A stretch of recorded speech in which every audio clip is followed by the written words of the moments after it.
bago pala. So, hihiwain natin to. Kaya malalaman natin kung maraming shock na mas magaganda talaga yung system.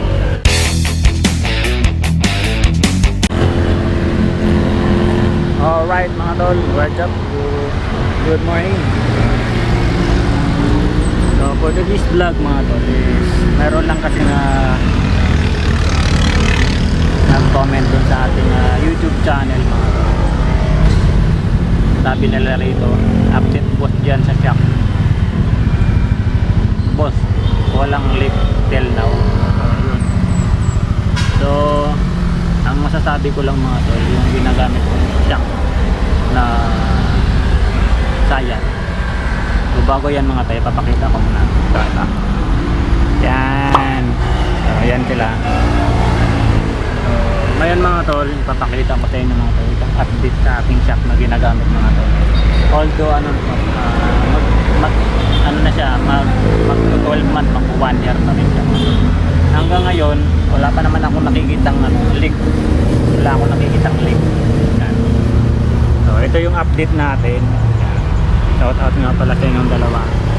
So kahit hindi pa tayo monetize ang ating channel, mayroon pa talagang nanonood ng mga supporter na nakikibalita experience natin dito sa shock na to. Sayan series. Ayan. So na-vlog ko kasi ito, kaya siguro napanood nila yung video, kaya ganun. Yung bago pa lang, okay yung suspension niya. Pero siyempre, araw-araw tayong biyahe. Klase-klase yung sumasakay sa atin kasi MC taxi tayo. Minsan may maliit na pasahero, minsan sakto lang yung yung bigat. Minsan naman sobrang bigat at sobrang laki. So, yun mga tol. Although talagang palitan na rin siya talaga. Palitan na.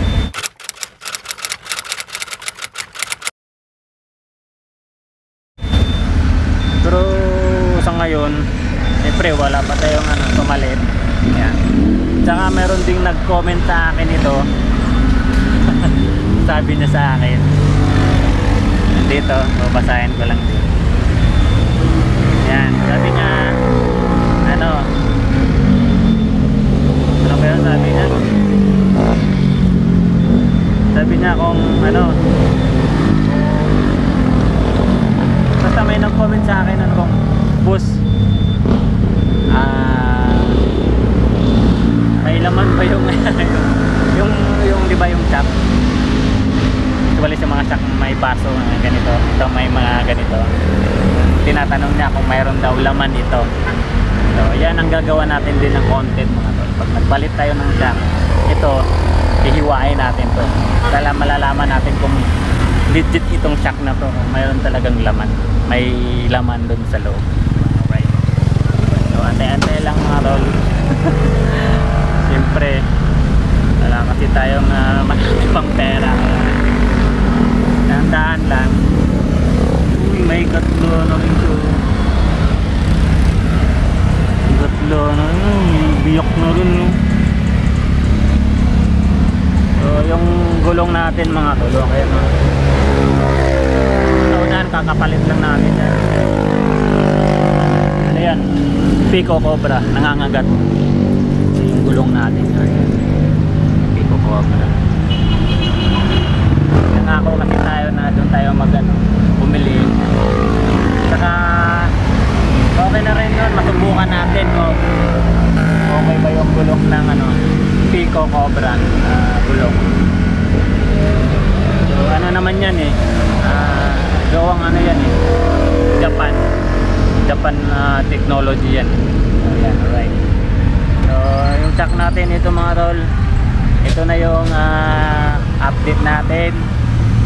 Okay naman siya, pero may mas okay pa talaga siya. Maraming shock na mas magaganda talaga yung system. Yan, alright. So nabili ko lang to kay kay Windows Shock. Mura lang yung pagkabili ko nito kasi naka-promo siya. Yan. So yun lang mga tol, ating update dun sa anong balita. Alright, so siguro hanggang dito muna mga tol. Papahinga muna akong konti dito, then maya maya hirap na, papunta tayo na pagkat tayo ng Marilaki. Alright, so dito na lang mga tol. Mag-ingat tayong palagi, ride safe sa mga